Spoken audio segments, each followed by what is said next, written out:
হরে কৃষ্ণ। চারি বর্ণাশ্রমী যদি কৃষ্ণ নাহি ভজে, সকর্ম করিতেও সে রৌরবে পরিমজে। ব্রাহ্মণ, ক্ষত্রিয়, বৈশ্য, উচ্চকুলে জন্মগ্রহণ করে যারা ভগবত ভক্তি পরায়ণ হলো না, ধিক তাদের। ভাগবতের প্রথম স্কন্ধের 2য় অধ্যায়ের 8 শ্লোকেতেও সে কথা বলা হয়েছে যে তারা যা করছে তা সবই পণ্ডশ্রম মাত্র।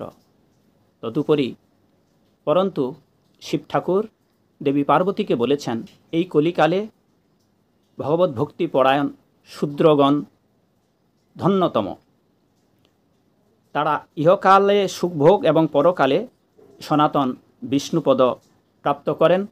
এবং যে সকল শূদ্র ভগবত ভক্তি পরায়ণ হয়ে ভগবানের বাণী প্রচার করেন তারা জগতে বিষ্ণু দাস বলেই খ্যাত।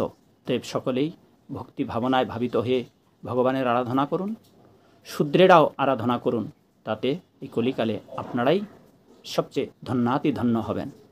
সকলের জয় হোক। জয় শিল প্রভুপাদ। হরে কৃষ্ণ।